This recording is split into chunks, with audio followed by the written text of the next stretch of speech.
He'd lost everything: his unit, his wife, and 3 years of his life stolen by lies. Standing before the rusted gates of a lonely beach house, Elias was just a ghost of the commander he once was. But the moment they stepped inside, Scout froze, growling at an ordinary-looking wall. What Elias found hidden there would uncover a conspiracy no one was ready for.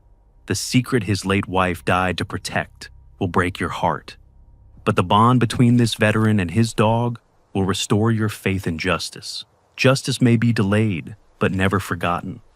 Before we begin, where are you watching from? Drop your country in the comments and subscribe for more stories of loyalty. A low Maine fog clung to the iron gates of Riverside Medical Center, smelling of salt and industrial antiseptic. The sky was a bruised purple, weeping a fine, cold mist that blurred the line between the sea and the sky, mirroring the fractured state of the man standing on the threshold. Elias stood motionless as the heavy iron gates groaned shut behind him, a sound that resonated in his chest like the closing of a tomb he had occupied for 3 long years. At 45, he remained a man of striking, albeit rugged, physical presence. His frame was lean and hardened by years of elite service, though his hazel eyes now carried a profound, searching emptiness that the military doctors had labeled as permanent trauma. His hair, once a solid chestnut, was now streaked with silver at the temples, and a thin, neatly groomed beard, also flecked with silver, contoured the sharp, weathered angles of a face that had seen too much of the world's darkness. He was dressed simply for his release, a beige canvas field jacket worn over a crisp, beige button-up shirt, and solid dark charcoal chino pants that broke perfectly over his worn brown boots. There was no denim, no jeans, and certainly no red on his clothing, a stark utilitarian palette that made him appear as though he were trying to blend into the very fog that surrounded him. In his right hand, he gripped the only piece of his past they had allowed him to keep, a single heavily rusted iron key to Tidcrest, a beach house he had not seen since the world collapsed 3 years ago.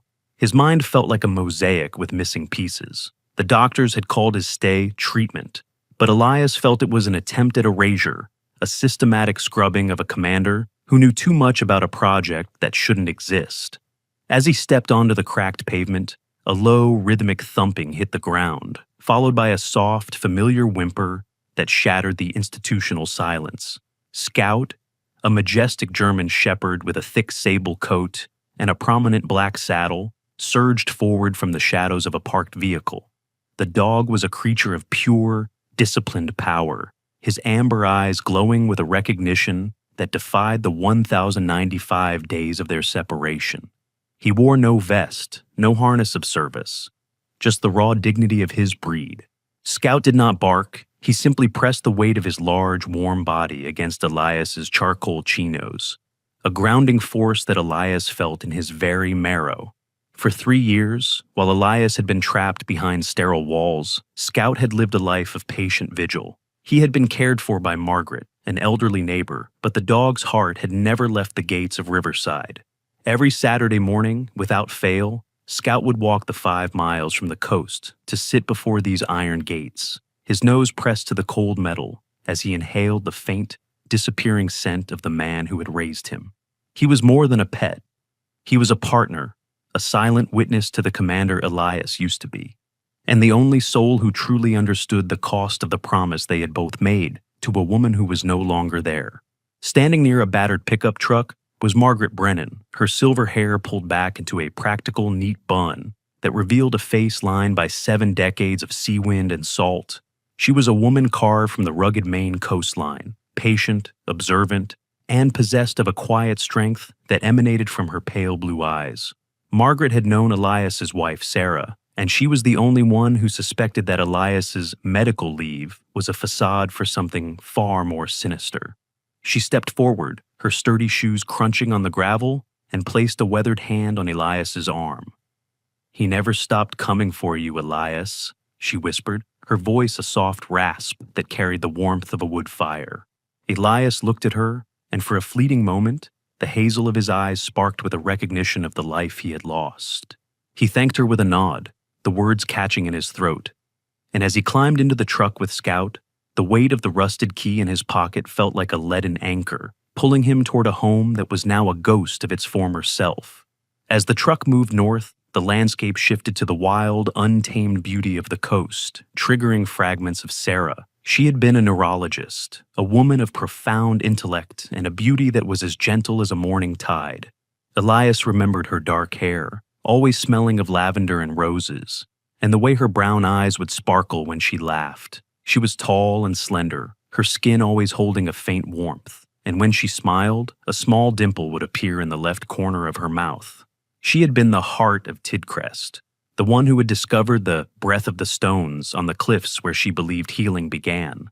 Sarah had been more than a wife. She was the architect of his peace, the one who had warned him about the darkness growing within the military's research wings before she was silenced.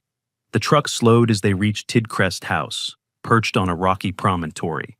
It was a sight that made Elias's breath catch.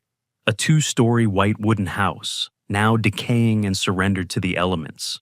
Ivy and vines crawled up the peeling white siding, and the roof was damaged, with shingles scattered across the yard, like broken teeth. The isolation was absolute.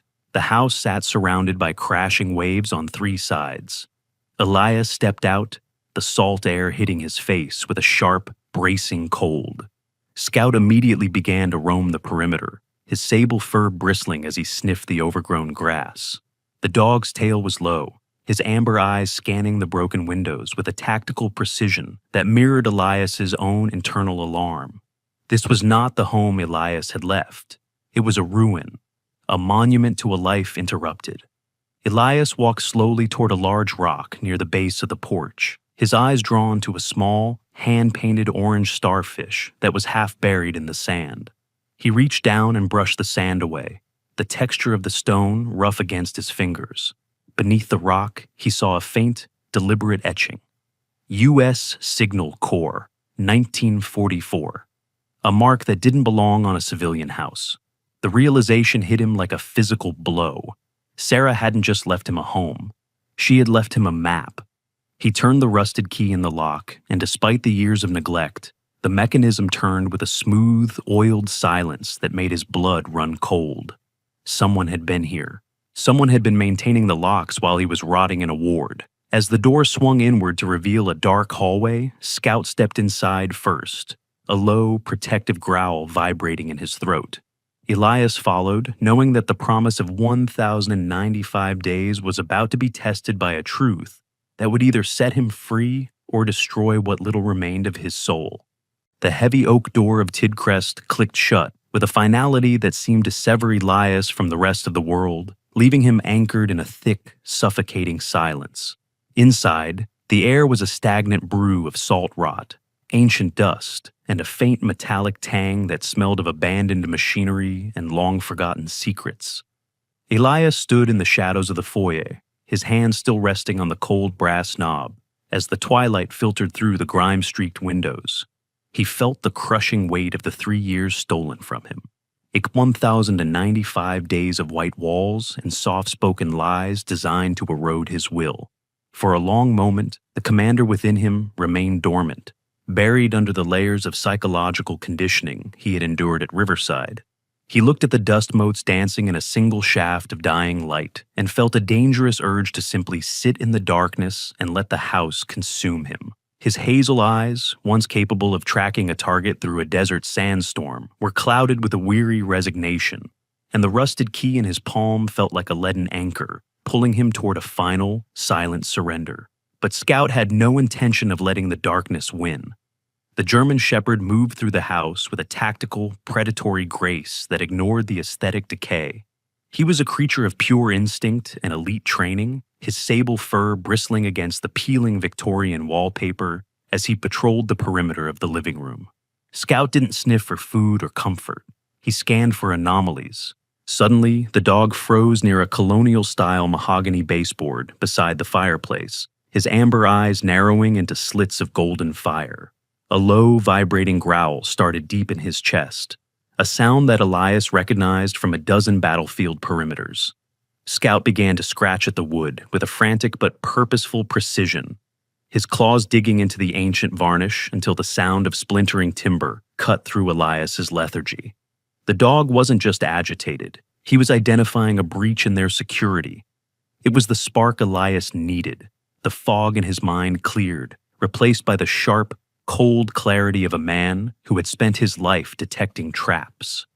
Elias knelt beside the dog, his beige canvas jacket straining against his broad shoulders as he reached for the damaged baseboard. With a sharp practice tug, he pried a section of the molding loose, expecting to find nothing but termite dust.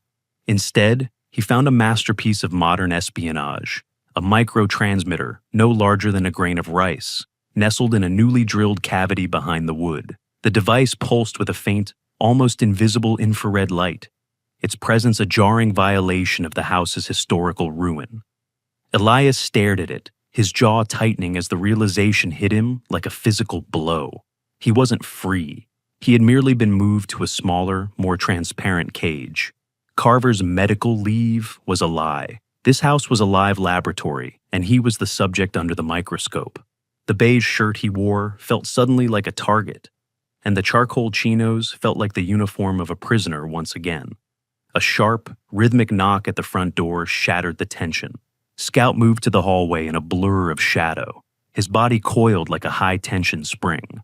Elias stood, his hand resting instinctively on Scout's head to hold him back, as he opened the door to reveal a young man standing on the porch. Samuel "Sammy" Reed was a lean, wiry youth in his early 20s, with a shock of messy blonde hair that looked as though it had never known a comb. He wore a faded local hardware store vest over a stained hoodie, his skin pale and peppered with light freckles across a nervous, narrow face. Sammy was a local boy, the grandson of a retired lighthouse keeper, and he carried a small box of basic groceries, a peace offering from Margaret. He possessed a jittery, wide-eyed energy, his gaze constantly darting toward the massive German shepherd standing guard. Sammy had a natural, albeit clumsy, curiosity for electronics, a trait inherited from a family of radio hobbyists, and he seemed to vibrate with the unspoken gossip of the town. "Mrs. Brennan sent these over," Sammy stammered, his voice cracking as he avoided eye contact with the dog. "She said you'd be needing more than just salt air to get through the night." Elias took the box, his movement stiff and formal.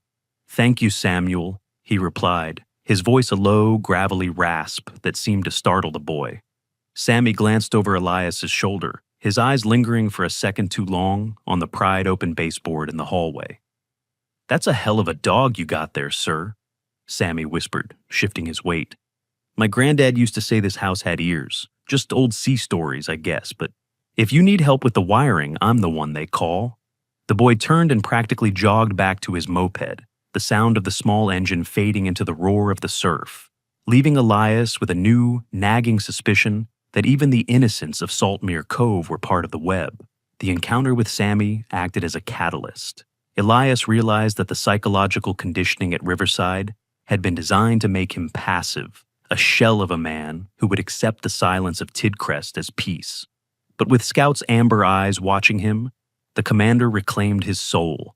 He began a methodical, tactical sweep of the house, using Scout as a living sonar. They worked as a unit, a silent dance they had performed in a dozen war zones. Elias followed the tilt of Scout's ears and the subtle tensing of his sable fur. Whenever the dog's head moved toward a light socket or a ceiling fan, Elias dismantled the object with surgical precision. By the time the moon had risen over the Atlantic, Elias had a pile of 7 microbugs sitting on the kitchen table, each one a silent witness to Carver's betrayal. He didn't stop at the obvious. He led Scout toward the kitchen, where the old U.S. Signal Corps 1944 etching sat in the foundation. Scout bypassed the modern cabinets and went straight to a heavy cast-iron stove that looked as though it hadn't been moved in decades. The dog began to paw at the floorboards beneath the stove's heavy legs.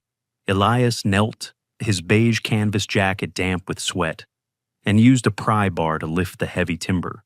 Beneath the floorboards lay a central hub, a sleek black box that consolidated the signals from the various bugs and transmitted them via satellite. The realization was chilling. Carver wasn't just listening, he was collecting data in real time, waiting for Elias to trip over a memory that was still locked away in his fractured mind.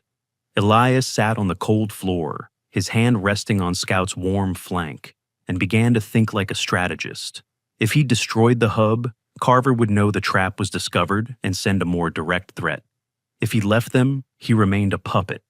But there was a third option. He looked at the black box and remembered Sarah's dimpled smile and her warning about the electronic ghosts that would haunt their future. She hadn't just warned him, she had prepared him. He realized that the signal core heritage of the house meant the walls were likely lined with copper mesh to prevent signal leakage, a feature he could use to his advantage. He could create a feedback loop, feeding Carver exactly what he wanted to hear, while Elias began his own investigation in the shadows. As the night deepened, Elias found himself standing at the window, looking out at the dark, churning Atlantic.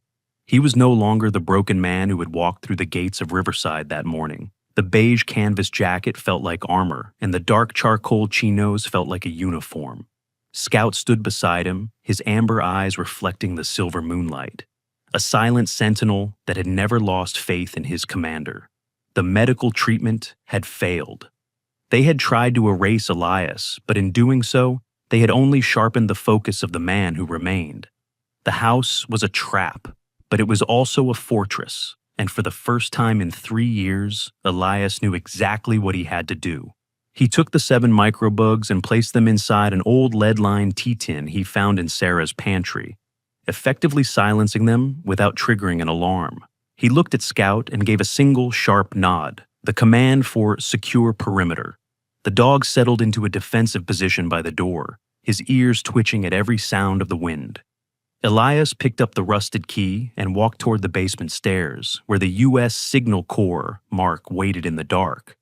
The ghosts of 1944 were about to meet the ghosts of the present, and Elias was finally ready to face them both. The morning in Saltmere Cove arrived not with a sunrise, but with a thickening of the white veil that drifted off the Atlantic, turning the coastal village into a collection of jagged shapes and muffled sounds.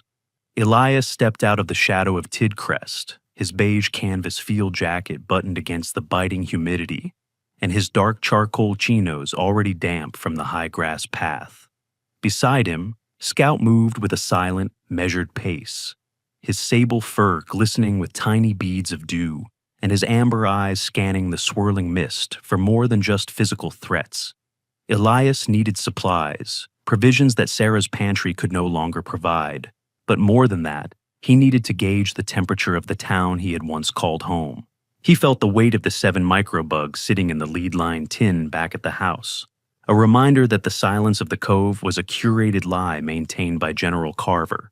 As they entered the village limits, the atmosphere shifted. The rhythmic clinking of buoy bells and the distant hum of lobster boat engines were familiar. Yet the human element had grown cold. Faces that once offered a nod of recognition now turned away, eyes sliding toward the ground or the gray horizon. Carver had been busy during Elias's 1,095-day absence. The rumors had been planted like invasive weeds, stories of a commander who had broken under pressure, a man whose instability had cost the lives of his men and driven his wife to despair. The center of Saltmere Cove was dominated by Thorne's Marine Supplies, a weathered building that smelled of tar, diesel, and old iron. Standing on the porch was Silas Thorne, a man who seemed to be built from the very granite that lined the Maine coast. At 62, Silas was a towering figure of broad shoulders and a barrel chest, his skin the color of tanned leather, and his hair a wild, windswept mane of salt and pepper gray. He possessed eyes like cold flint, narrow and suspicious, and hands that were massive and calloused, permanently stained by the grease of 1,000 engines. Silas was the town's unofficial gatekeeper, a man whose family had patrolled these waters since the days of the Signal Corps bunkers, and his silence was more influential than most men's shouting. As Elias approached, Scout's ears swiveled back, sensing the wall of hostility radiating from the porch.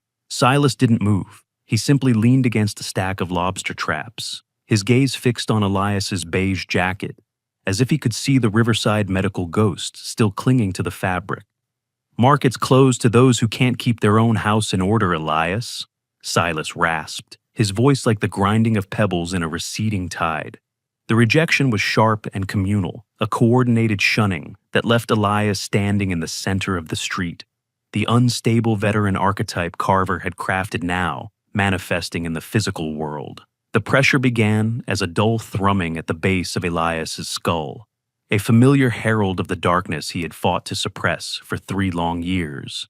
He tried to focus on the salt air, on the grounding weight of his boots on the pavement, but the world began to fracture.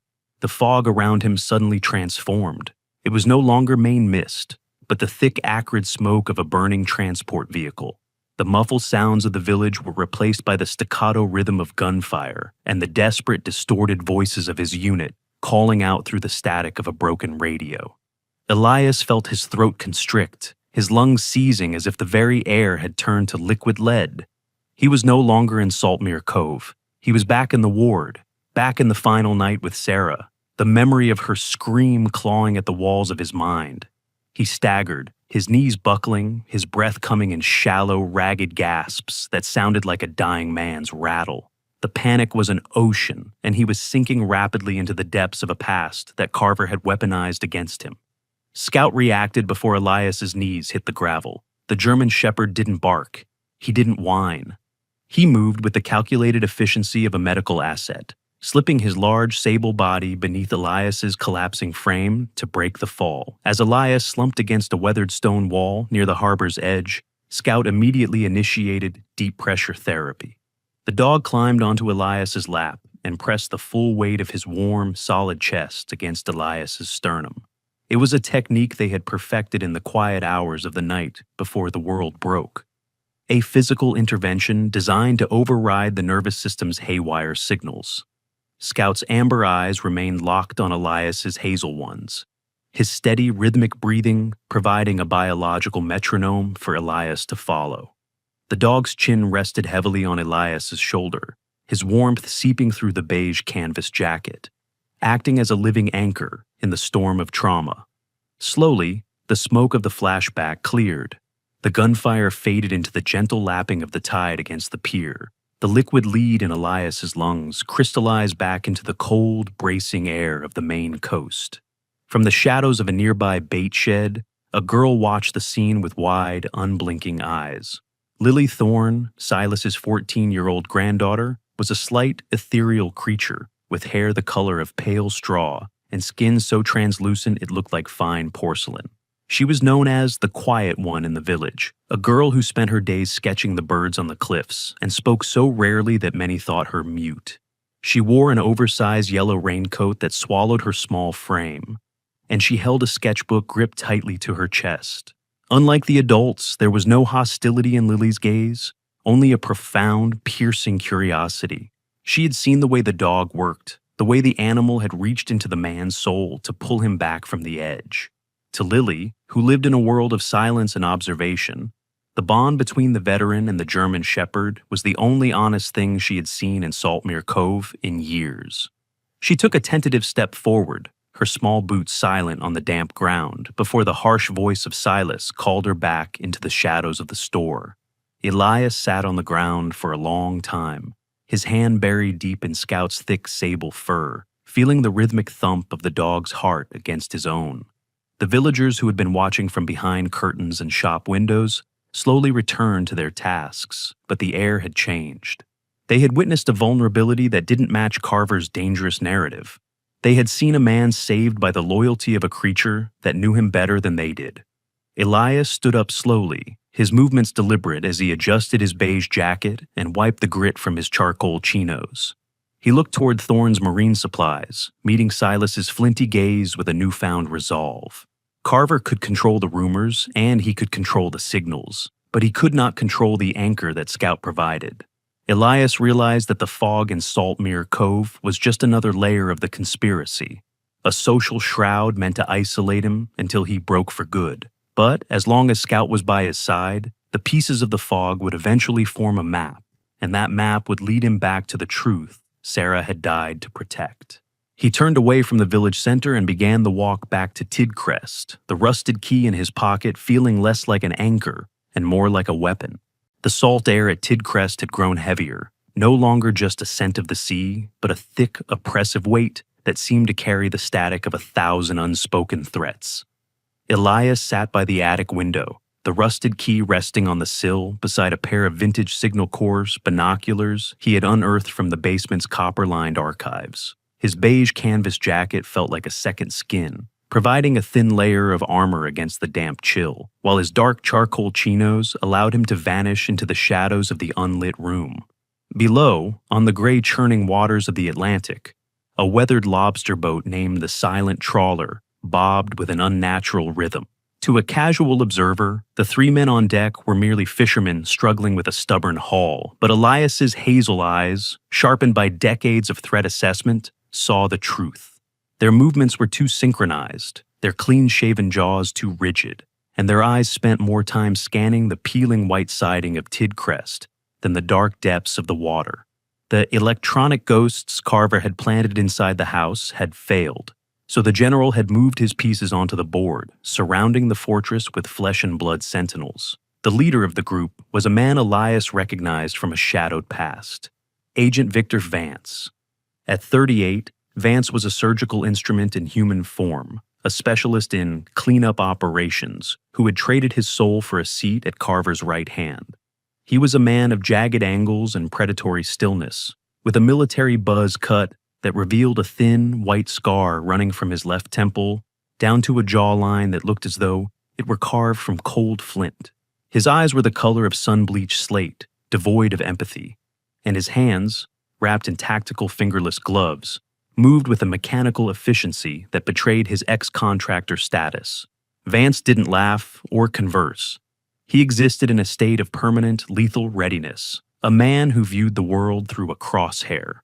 Beside him was a younger operative, a man Elias silently dubbed the Mechanic, who spent his time fiddling with a high-gain antenna disguised as a fishing rod.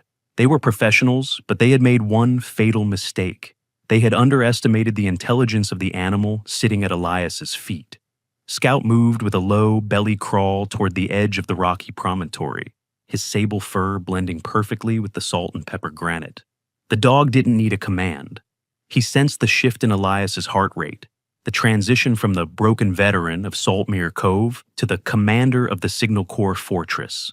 As the Silent Trawler drifted closer to a small, secluded dock Sarah had once used for her evening swims, Scout exhibited a flash of the witty brilliance that had made him a legend in their old unit.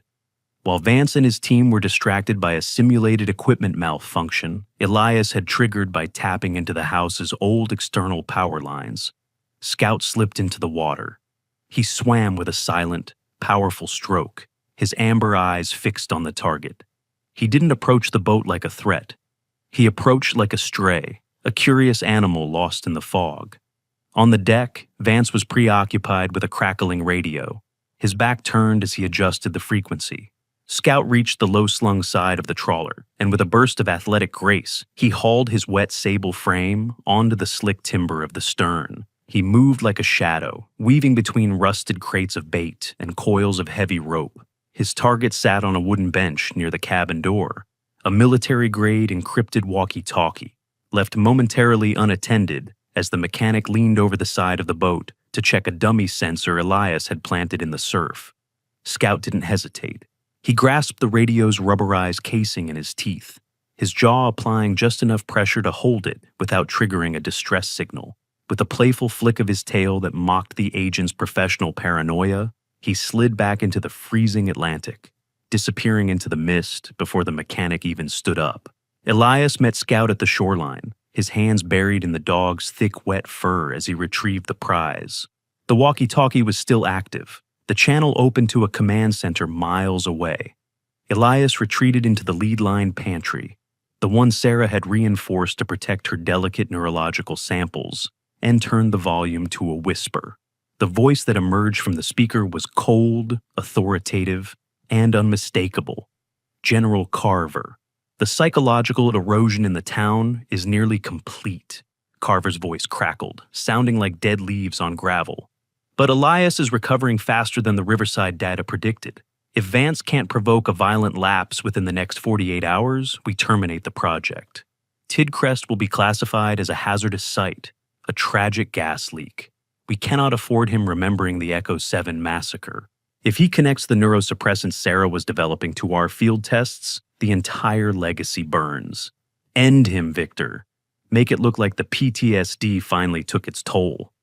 Elias felt the air in the pantry grow thin, but this time there was no panic, no gasping for air. The Echo 7 massacre was the key, the missing piece of the mosaic that Carver had tried to scrub from his mind with 3 years of white-walled treatments. He saw fragments of a burning village, not of enemies, but of civilians used as test subjects for a chemical Sarah had refused to sign off on. He remembered her face, not just the dimpled smile, but the fierce, righteous anger in her dark eyes as she handed him the rusted key and told him that the truth was buried where the stones breathe. She hadn't been silenced because of a medical accident. She had been murdered because she was the only one who could prove the military had turned its own soldiers into executioners. The revelation transformed the house. Tidcrest was no longer a decaying Victorian ruin. It was a tactical operations center.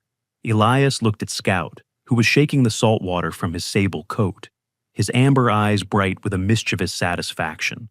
The dog had given him more than a radio. He had given him the initiative.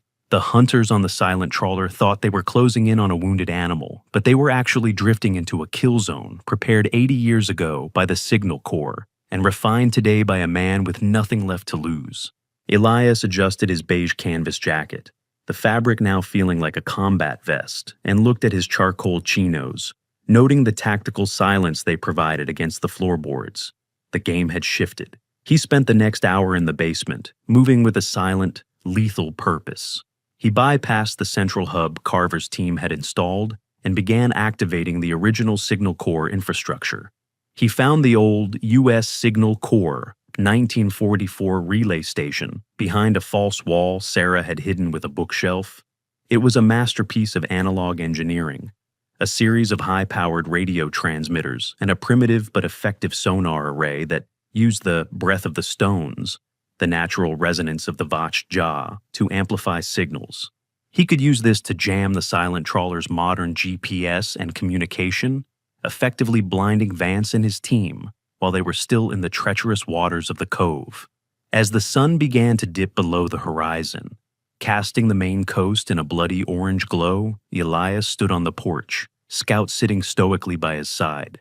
He looked out at the silent trawler, which was now struggling against a sudden, artificial fog he had generated, using the basement's ancient ventilation system. Victor Vance was on the deck, his sharkskin eyes scanning the mist, sensing for the first time that the prey had stopped running. Elias held the rusted key in his hand, feeling the power it represented. Sarah had left him a map, and Scout had given him the enemy's voice. The hunted was gone. The commander had returned, and the ghosts of Tidcrest were hungry for justice. The damp chill of the cellar floor seeped through Elias's dark charcoal chinos as he followed the rhythmic click of Scout's claws against the ancient salt-crusted stone. Outside, the Atlantic continued its relentless assault on the cliffs, but within the bowels of Tidcrest, the world felt frozen in a pre-war silence. Elias adjusted his beige canvas jacket, the weight of the stolen walkie-talkie in his pocket, a constant reminder that Victor Vance and his team were still circling the perimeter like sharks in the mist. He had spent the last hour navigating the shadows, bypassing the surveillance devices Carver had planted in the upper floors, trusting only the primal senses of the German shepherd, leading him deeper into the foundation. They bypassed the old wine racks, where the remains of Sarah's favorite vintages sat covered in a thick shroud of gray dust, and moved toward a corner where the U.S. Signal Corps 1944 etching marked the boundary of the original military bunker. Scout stopped abruptly, his sable fur illuminated by the narrow beam of Elias's flashlight, his amber eyes fixed on a specific section of the damp granite. The dog began to scratch at the surface with a frantic, purposeful intensity, his claws tracing a faint, star-shaped mark that had been carved with surgical precision into the stone. It was Sarah's private signature, a celestial breadcrumb she had left for him in a world of darkness, and as Elias pressed his fingers against the cold star, he felt a mechanical click resonate through the floorboards. A section of the foundation wall groaned, pivoting on hidden oiled hinges to reveal a passage that smelled of ozone and preserved parchment. As they stepped inside, the lights, ancient but functional Signal Corps emergency lamps, flickered to life, bathing the room in a pale amber glow. This was Sarah's true sanctuary, a laboratory shielded by copper mesh and lead that Carver's modern sensors had never been able to penetrate. In the center of the room sat a desk covered in neurological charts and military dossiers, all bearing the emblem of Project Minimosin, Carver's secret memory erasure program.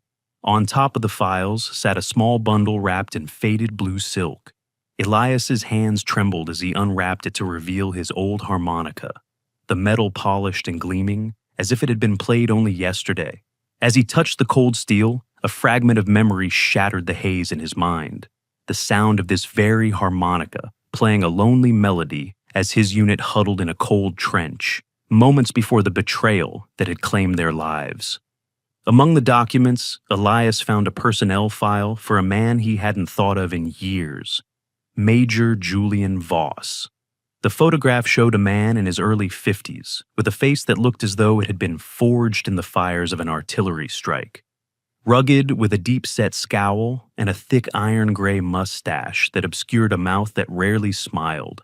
Voss had been the unit's logistics officer, a man of rigid integrity who had often clashed with Carver's flexible ethics. Beside the file was a handwritten note from Sarah, her elegant script a painful contrast to the harsh military jargon surrounding it. She described Voss as the first subject, the man whose brain had been the primary canvas for Carver's early field tests of the neurosuppressant. Sarah's skin had been pale with exhaustion when she wrote these entries, her dark hair pulled back in a messy bun, as she realized that her own research into treating trauma was being weaponized to erase the very crimes she was trying to heal. She had been Sarah the neurologist, tall and slender, with a mind like a diamond, but she had died as Sarah the whistleblower, the woman who knew that 1,095 days of Elias's treatment were never meant to fix him, but to bury the Echo 7 massacre forever.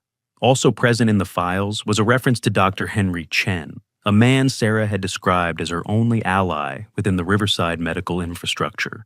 Chen was a man of 60, with thick round spectacles that magnified eyes perpetually filled with a nervous academic curiosity. He was a small, stooped man who wore lab coats 3 sizes too large, his pockets always stuffed with pens and digital storage drives. He was a master of data encryption, a man who believed that information was a sacred trust, and Sarah's logs revealed that he had been the one to help her smuggle the Signal Corps equipment into Tidcrest under the guise of home renovations. Chen's fate remained unknown, but his contributions were everywhere. The oiled locks, the hidden power relays, and the encrypted feedback loops that had kept Carver at bay for 3 years.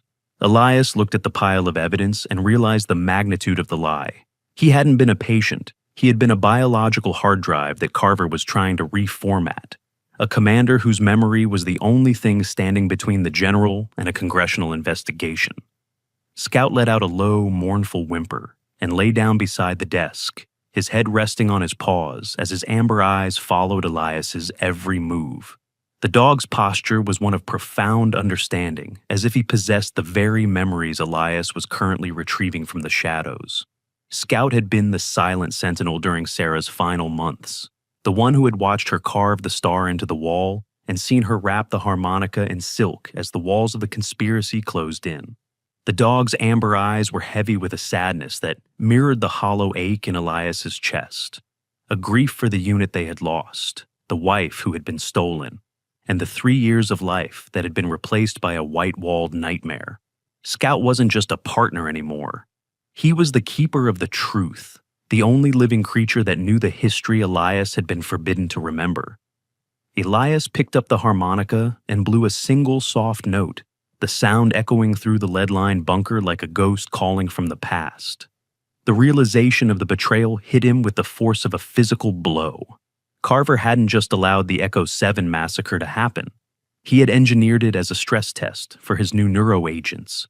Elias had been the sole survivor not by luck, but by design. He was the ultimate test subject, a man whose elite training would prove the drug's effectiveness in even the most resilient minds. The beige canvas jacket he wore felt like a shroud, and the charcoal chinos felt like the heavy gray weight of a prison. He was only just beginning to escape.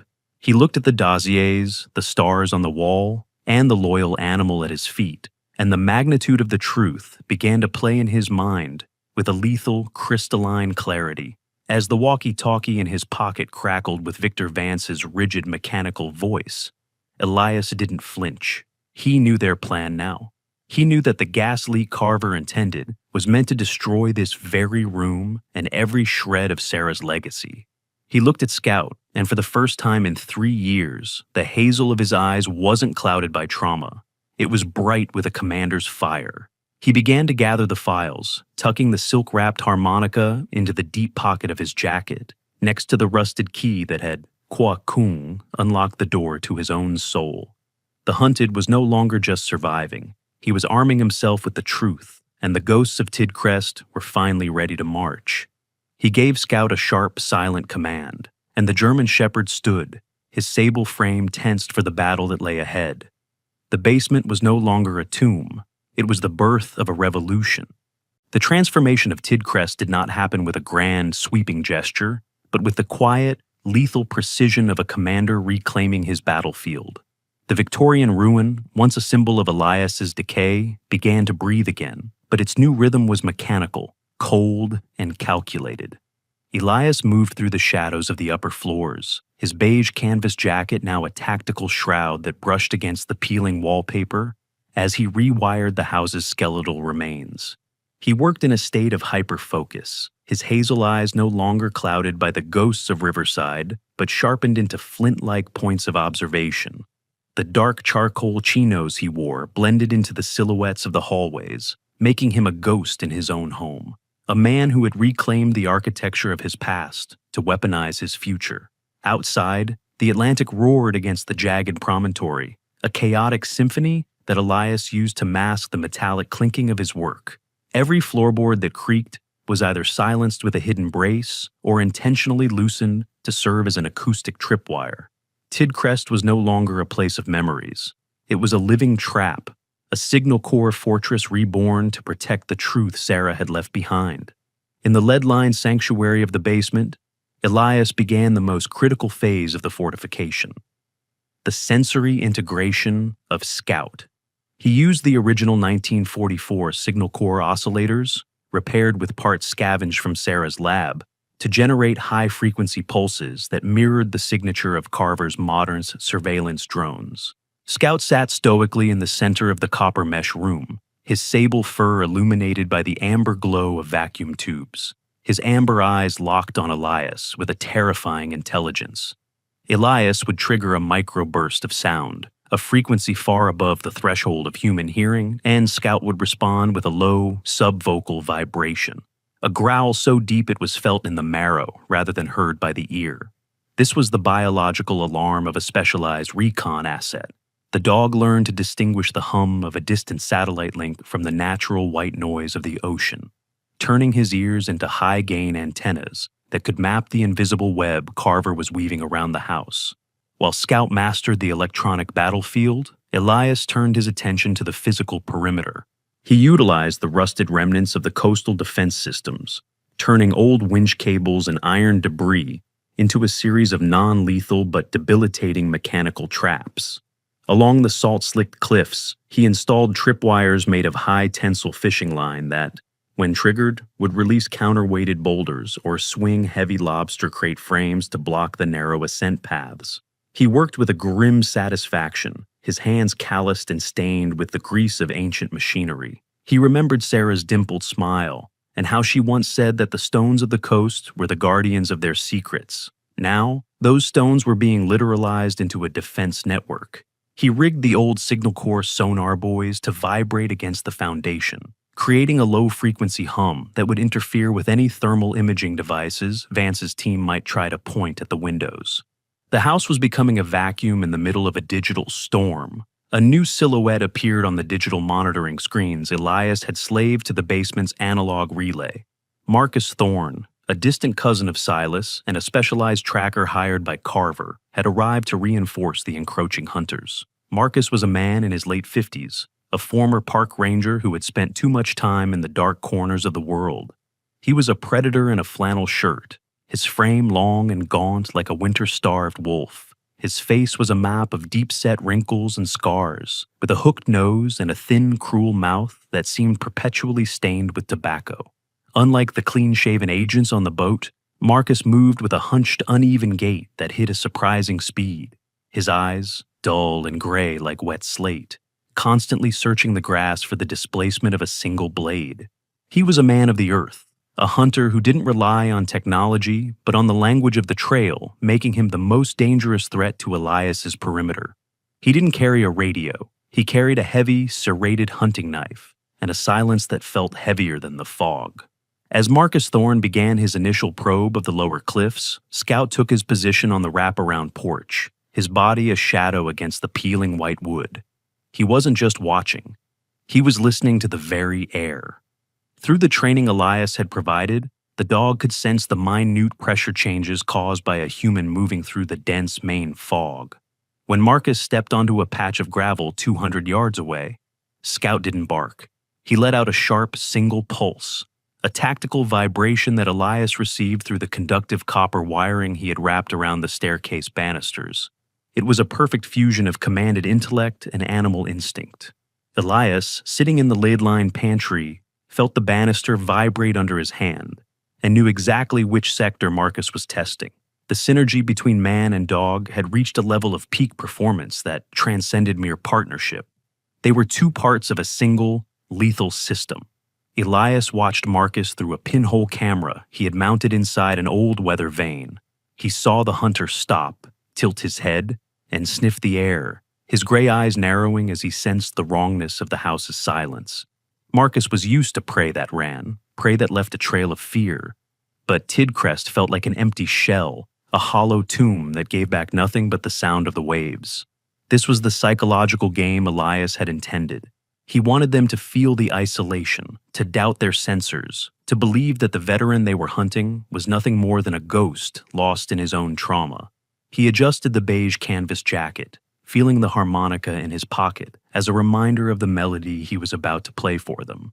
The agents Carver had sent were failing because they were looking for a victim, and they hadn't realized that the commander had already occupied the high ground. Inside the bunker, Elias fine-tuned the resonance of the signal corps oscillators. He set them to trigger a dissonant, high-pitched squeal if any unauthorized wireless signal was detected within the house's copper mesh shield.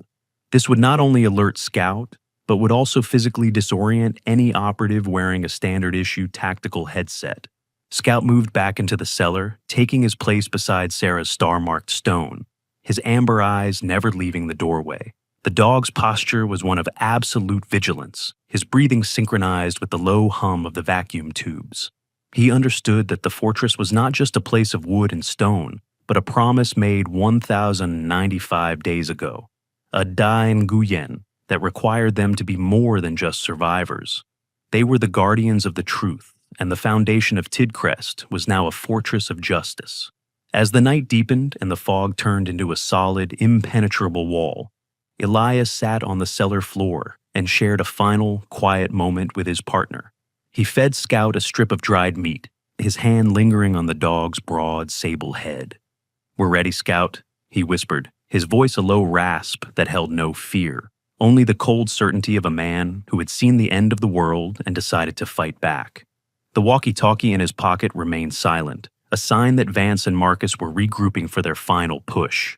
Elias looked at the signal corps mark and then at the rusted key, which now hung on a cord around his neck like a medal of valor. The hunted had completed the transformation into the Tho San. The fortress was armed, the Scout was on point, and the Symphony of Truth was about to reach its first explosive movement. The moon was a pale, jagged sliver, struggling to pierce through the unnatural, thick fog that Elias had conjured from the depths of Tidcrest's ancient ventilation systems, turning the rocky promontory into a landscape of shifting shadows. Inside the lead-lined pantry, the air was cold and still, smelling of the dry silk that had protected the harmonica for 3 long years. Elias sat on a wooden crate, his dark charcoal chinos blending into the floor's deep shadows, while his beige canvas jacket provided a thin barrier against the encroaching dampness. He looked at Scout, who sat perfectly still in the center of the room, his sable fur illuminated by the orange glow of the 1944 Signal Corps vacuum tubes. The dog's amber eyes were fixed on the silver instrument in Elias's hand, his ears twitching as if he could already hear the melody Elias was about to unleash. Outside, the atmosphere was thick with the silent, predatory presence of Victor Vance and Marcus Thorne. But a third force had now joined the circle. Captain Gideon the Butcher Cross. Cross was a man of 60, a veteran of the same Black Ops circles as General Carver, but with a soul that had long since been charred by the fires of war. He was a massive man, standing 6'4" with a chest like an iron boiler and arms covered in faded blue-ink tattoos of serpents and bayonets. His face was a fortress of scarred tissue, with a broken nose that leaned to the left and eyes like cold, bottomless pits of obsidian. He wore a heavy midnight blue tactical coat and moved with a heavy, deliberate gait that suggested a man who didn't fear death because he had lived in its company for decades. Cross didn't believe in this psychological erosion Vance had attempted. He believed in the total annihilation of the target's spirit before the final strike. Elias raised the harmonica to his lips, the cold metal tasting of salt and the blood of the Echo 7 unit. He didn't start with a flourish. He began with a low, mournful drone, the D note that had always heralded the beginning of the unit's marching song. As he blew, he activated the basement's original Signal Corps relay station, slaving the output to the external sonar buoys he had rigged into the Vach jaw. The sound didn't just play, it broadcasted. It caught the natural resonance of the hollowed-out granite, the breath of the stones that Sarah had always marveled at, and amplified the melody until the entire promontory began to vibrate. The music was no longer just a collection of notes. It was the history of 1095 lost days being reclaimed in a single, defiant breath. The melody was The Iron Ghost, the unit's anthem, a song that spoke of soldiers who never retreated and souls that never found rest. It was a haunting minor key march that seemed to rise not from the house, but from the very Atlantic itself. On the deck of the silent trawler, Victor Vance froze as the first notes hit the hull of the boat, the vibrations rattling the glass of his tactical displays. Beside him, the mechanic checked the sensors, his face turning a sickly shade of gray. "Sir, the sonar is picking up. Multiple signatures," the younger man whispered, his voice shaking. "It sounds like a choir, but there's no electronic source. It's coming from the stone itself." Marcus Thorne, standing on the lower cliffs, dropped to one knee and sniffed the air, his slate-gray eyes wide with a primal terror. He was a man of the earth, a tracker who understood the language of the trail. But this sound was the language of the grave. The music didn't just hit his ears, it hit his marrow, making him feel as though the fog around him was populated by the invisible silhouettes of the Echo 7 soldiers Elias had lost. To Marcus, the music sounded like the collective footsteps of 1,000 men marching toward the cliffs, their boots treading on the salt-slicked granite with a rhythmic, lethal intent. As the harmonica reached its crescendo, Scout threw his head back and let out a long, haunting howl, the tactical multiplier Elias had trained him for.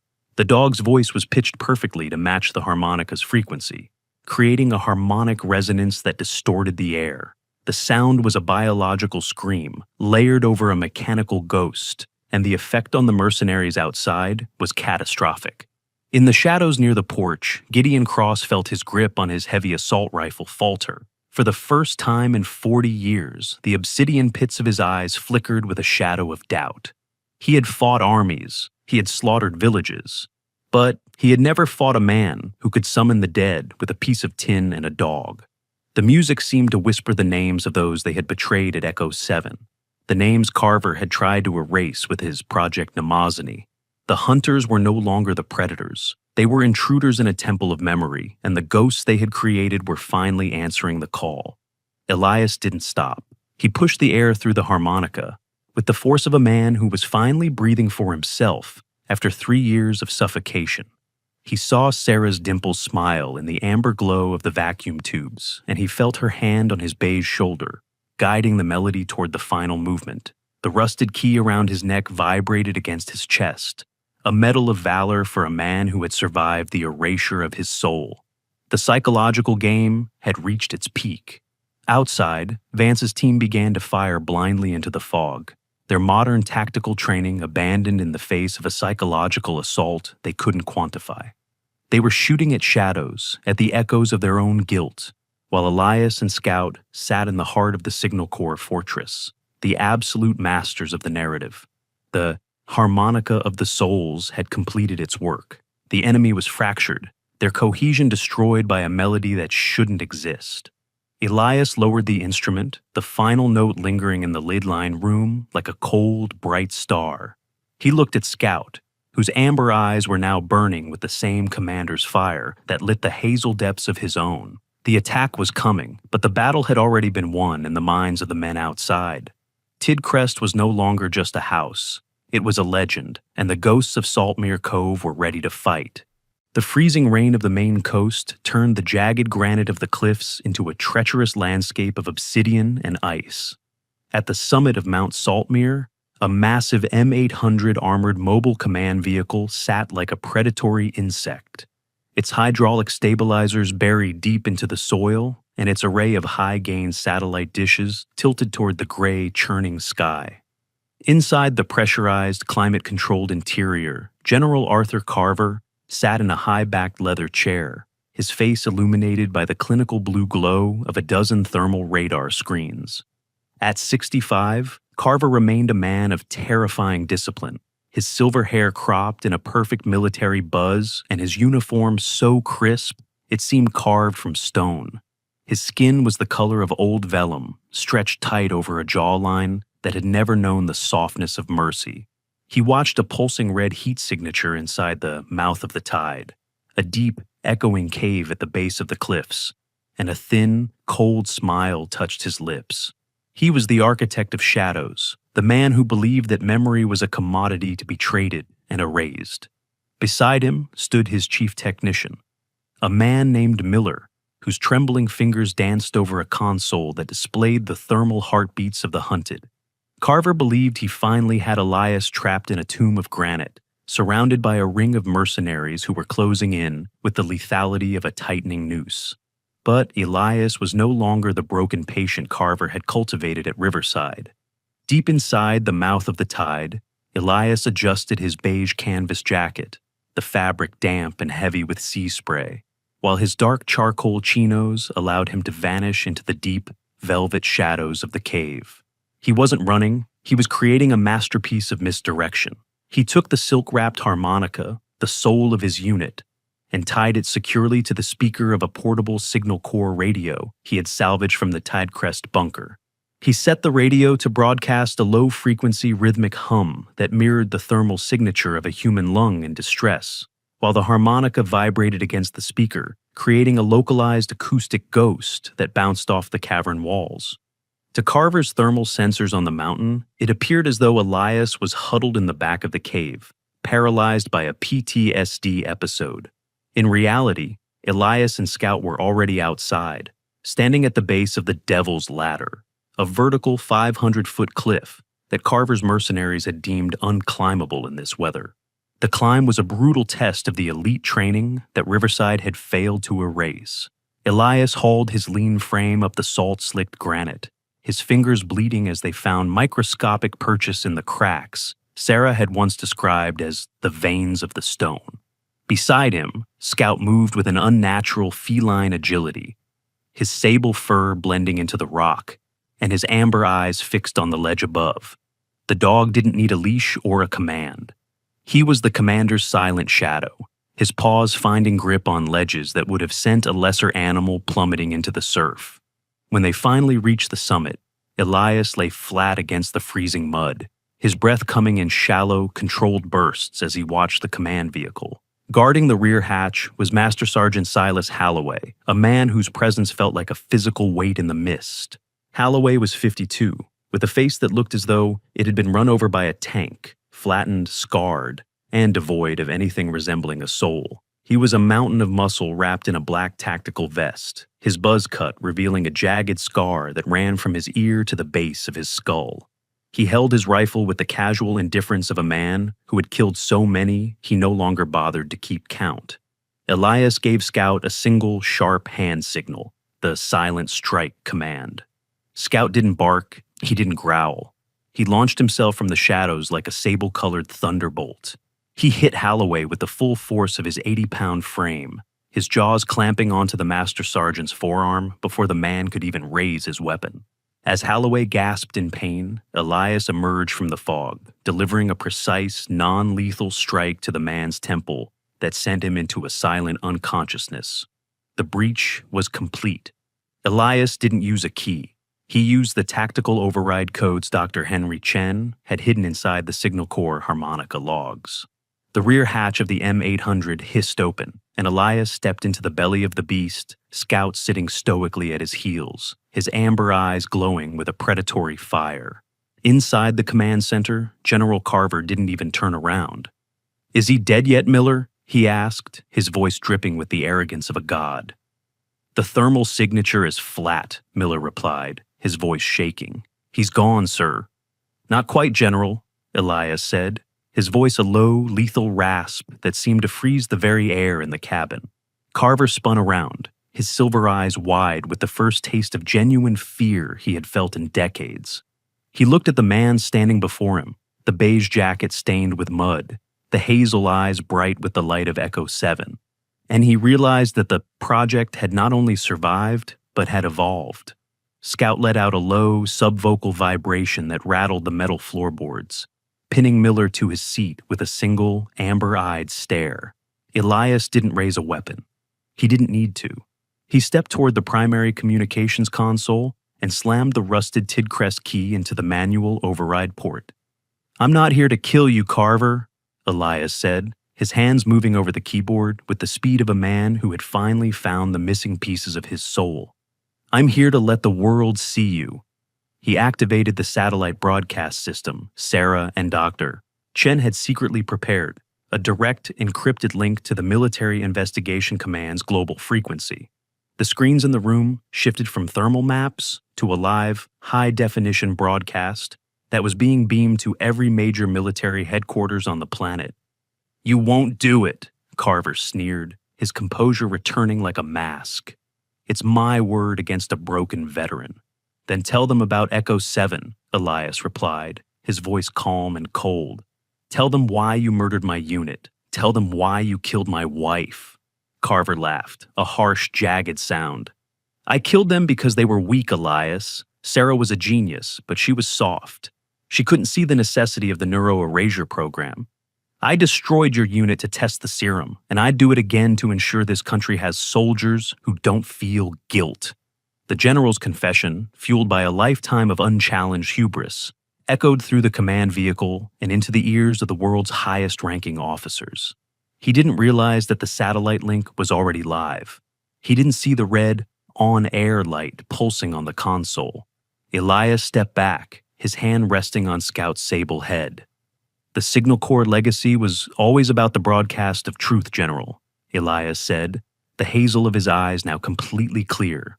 On the main screen, the face of a 4-star admiral appeared, his expression one of absolute, righteous fury. "General Carver," the admiral's voice boomed through the speakers. "This is the Military Investigation Command. We have your confession on a secured line. Surrender your post immediately. You are under arrest for high treason and mass murder. The mind attack was over. The hunted had become the judge, and the ghosts of Tidcrest were finally, at long as last, satisfied." The roar of the storm finally began to subside, replaced by the rhythmic, heavy thrumming of a dozen Black Hawk helicopters descending through the thinning mist like iron angels of judgment. At the summit of Mount Saltmere, the clinical blue light inside the M800 command vehicle was drowned out by the flashing crimson and sapphire strobes of a convoy of military police armored carriers that had crested the ridge with surgical precision. Elias stood in the open rear hatch, his beige canvas field jacket damp with the freezing rain of the Maine coast, and his dark charcoal chinos stained with the mud of his tactical climb. Yet, he stood with a posture of absolute, unshakable authority. Beside him, Scout remained a silent sentinel, his sable fur matted with ice and his amber eyes fixed on the entrance of the vehicle where General Arthur Carver sat frozen in the ruins of his own hubris. The air was thick with the scent of wet pine and ozone, the atmosphere of a world that had just been purged by a flood of truth. Leading the extraction team was Colonel Gregory Sterling, a man who had spent 30 years in the shadows of the Military Investigation Command. Sterling was 58, a man who looked like he had been carved from the same stubborn Maine granite as the cliffs below. He possessed a square, unyielding jaw, salt and pepper hair, cut to a strict military regulation length, and eyes that held the weary but sharp clarity of a man who had seen too many generals forget their oaths. He moved with a heavy, deliberate pace, his tactical boots crunching on the gravel, and as he reached the command vehicle, he didn't look at the flickering radar screens or the satellite arrays. He looked directly at Elias, recognizing the commander who had finally returned from the erasure. "General Carver!" Sterling's voice boomed, a sound like low thunder that brooked no dissent. By order of the Joint Chiefs and based on the live broadcast transmission received at 03 hours, you are being relieved of command and placed under immediate arrest for high treason, mass murder, and the illegal conduct of Project Minimazin. The elite military police officers moved into the vehicle with practiced efficiency, their hands steady as they placed the silver-haired Carver in heavy tactical restraints. Carver, once the architect of shadows, looked small in the leather chair he had used to play God. His skin seemed to gray in the presence of the moonlight that was finally beginning to break through the clouds. As he was led past Elias, Carver stopped for a single fleeting second, his silver eyes searching Elias's hazel gaze for a hint of the broken man he had tried to create at Riverside. But he found only the iron resolve of the Echo 7 survivor, a man whose soul had been reconstructed by the very memories Carver had tried to burn away. Elias didn't say a word. He simply rested his hand on Scout's broad sable head, the dog letting out a low, satisfied vibration that signaled the end of the hunt. The mountaintop was soon flooded with the arrival of regular Army personnel, many of whom were Elias's former peers, men who had served under him before the world collapsed 3 years ago. They gathered in a loose circle around the man and the dog, their expressions a mixture of awe and profound regret for having believed the rumors Carver had sown. Colonel Sterling stepped toward Elias, offering a formal salute that carried the weight of 1,000 apologies. "Colonel Elias, the record is being corrected as we speak. There is a transport waiting to take you to D.C. for a full debriefing and a formal ceremony. The medals of honor for your unit are being prepared." Elias looked at the soldier, then turned his gaze toward the horizon where the first light of dawn was beginning to paint the Atlantic in shades of gold and violet. He felt the silk-wrapped harmonica in the pocket of his beige jacket and the rusted Tidcrest key hanging around his neck, like a medal that no government could ever award. He didn't want the spotlight. He didn't want the hollow praise of a system that had allowed Sarah to be silenced. He wanted only the silence of the cliffs and the truth to stand as a monument to the men who had fallen at Echo 7. "I'm staying here, Sterling," Elias replied, his voice a low rasp that held a peace he hadn't known in 1,095 days. "My unit has their peace now. Sarah has her voice back. That's all the medals I need." Scout watched as the convoy of armored vehicles began its descent down the mountain, the red tail lights disappearing into the fog like fading embers. The dog sat by Elias's boots, his amber eyes calm and reflective, mirroring the silver moonlight that now bathed the entire coast. He gave a single gentle wag of his tail, a gesture that seemed to dismiss the years of pain, the electronic ghosts, and the white-walled nightmare of Riverside. It was a goodbye to the struggle and a greeting to the quiet life that Sarah had always envisioned for them at Tidcrest. Elias stood on the rocky promontory, a fit middle-aged veteran of 45, whose hazel eyes were now bright, with a clarity that surpassed the vision of any radar. He knew the symphony of truth was finally complete. He reached down and unclipped the tactical harness he had fashioned for Scout, letting the dog breathe the free air of the Maine coast without the weight of duty. Together, they walked away from the command vehicle and toward the Signal Corps fortress that had stood as their only true ally. As the moon hung high above Tidcrest, the ghosts of the past were finally replaced by the living breath of the ocean, and the commander was finally, truly, at home.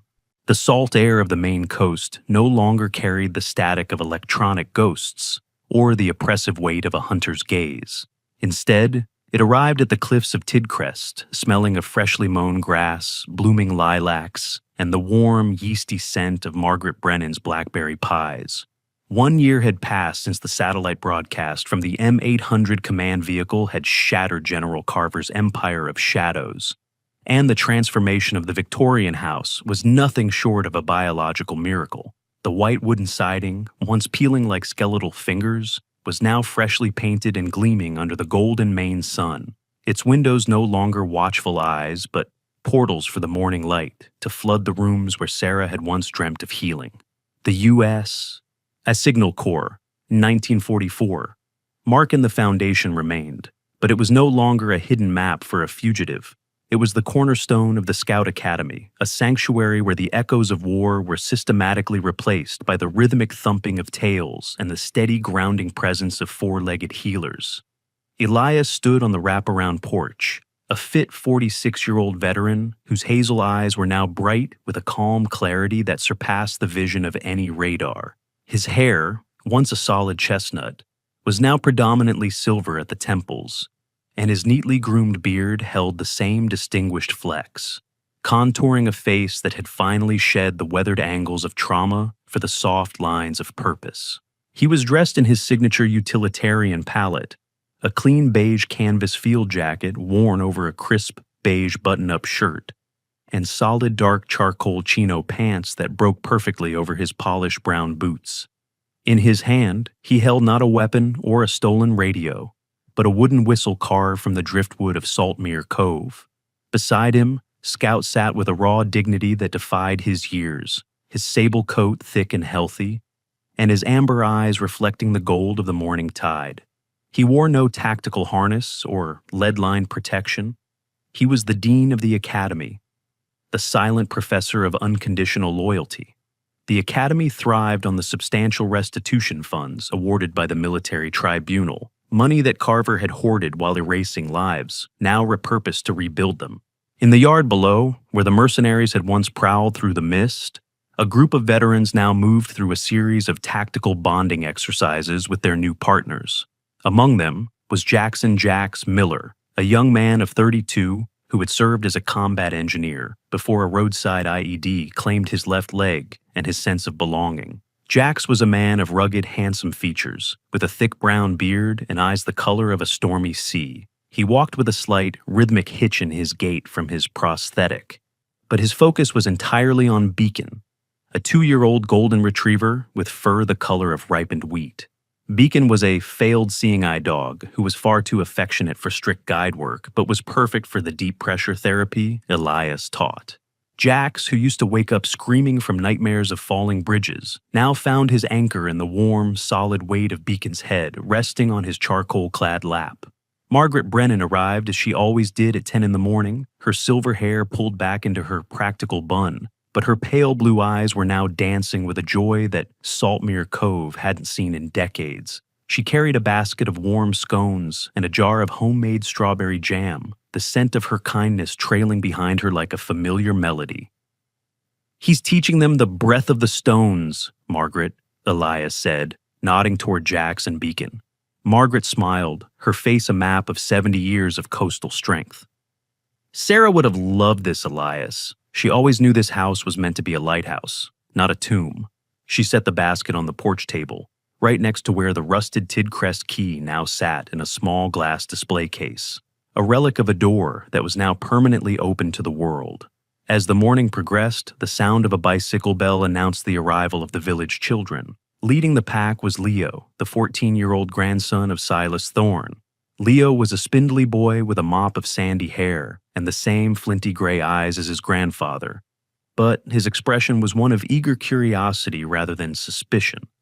Beside him was Lily Thorne, who at 15 had shed her oversized yellow raincoat for a bright blue sundress, though she still carried her sketchbook everywhere. She was no longer the quiet one who hid in the shadows. She had become the Academy's unofficial illustrator, capturing the moments of healing in the charcoal and graphite. The children gathered around Elias on the porch steps, their eyes wide as they waited for another story of the Commander and the Sable Shadow. Elias didn't tell them of the Echo 7 massacre or the electronic ghosts. He told them of the Signal Corps of 1944, of the men and women who used radio waves to bring lost ships home, and how every signal sent into the dark eventually finds a listener. The children listened in a trance, their hands buried in the soft fur of the trainee dogs who lounged at their feet. Even Silas Thorne, the once hostile gatekeeper of the village, would occasionally stop by with his truck to drop off fresh lobster for the veterans' dinner, his flinty gaze softened by the sight of his grandchildren thriving in the shadow of Tidcrest. The village had moved from shunning the unstable veteran to embracing the healer on the cliff, a communal reconciliation that felt as bracing as the Maine wind. The fog of rumors had been replaced by a transparent honesty that allowed the community to breathe again. In the final hour of the afternoon, when the veterans had retreated to their quarters and the children had cycled back to the cove, Elias sat in the center of a small garden Sarah had once tried to plant. The soil was no longer sour with neglect. It was rich and fragrant with rows of deep purple lilacs, a gift from the neighbors of Saltmere Cove, who had come to plant them by hand as a gesture of peace. Elias took his old harmonica from the pocket of his beige jacket, the metal gleaming like a star in the fading light. He didn't play The Iron Ghost or A Call to War. He played a soft, wandering lullaby, a melody of growth, of quiet mornings, and of love that survives the erasure of time. Scout lay at his feet, his massive sable frame relaxed among the blooming lilacs, his amber eyes half closed in a state of absolute contentment. The dog's tail gave a slow, rhythmic wag, brushing against the flowers and releasing their sweet, heavy perfume into the air. The Symphony of Truth had reached its final, most beautiful movement. Not a broadcast of betrayal, but a song of a home reclaimed. After 3 years of storm and shadow, the Vach Jah cliff of Tidcrest was no longer a place of deathly parting. It was a sanctuary of kinship, a monument to the fact that no matter how deep the erasure, the heart always remembers the way back to the light. Elias lowered the harmonica, the final note lingering in the air, until it was swallowed by the gentle, eternal breath of the ocean, and for the first time in 1,095 days, the commander knew he was truly, finally home. The journey of Elias and Scout stands as a profound testament to the enduring power of the human spirit and the unbreakable bonds of loyalty. From the cold, sterile halls of Riverside to the sun-drenched lilac gardens of the Scout Academy, they prove that healing is not a solitary destination, but a shared path. It often takes a faithful heart, one with 4 paws and amber eyes, to bridge the gap between a shattered past and a hopeful future. The storms of life may strip away our titles, our health, or even our memories, but they can never touch the core of a soul anchored in truth and kinship. Tidcrest is no longer a place of shadows. It is a monument to the fact that when we stand together, the darkness must eventually give way to the dawn. Every act of kindness, every gentle wag of a tail, and every peaceful breath taken in nature is a small miracle granted to us by the grace of God. In our most difficult moments, we may feel abandoned, yet the Almighty often sends us silent angels in the form of loyal companions like Scout to guide us back to the light. God does not always answer us in thunderous proclamations. Sometimes he speaks through the great silence of the ocean and the unwavering devotion of the creatures who walk beside us, reminding us that we are never truly alone in our battles. In your daily life, I encourage you to seek out your own signal station of hope. Reach out to your community, embrace the healing power of nature, and never underestimate the impact of a single, honest connection. If the story of Elias and Scout has touched your heart today, please share it with someone who might need a miracle of their own. We invite you to subscribe to join our community and leave a comment below with the words truth and healing to let us know you were here. May God bless you with peace, strength, and the warmth of His love. May your heart always find its way back home to the quiet lilacs and the safety of His grace. Amen.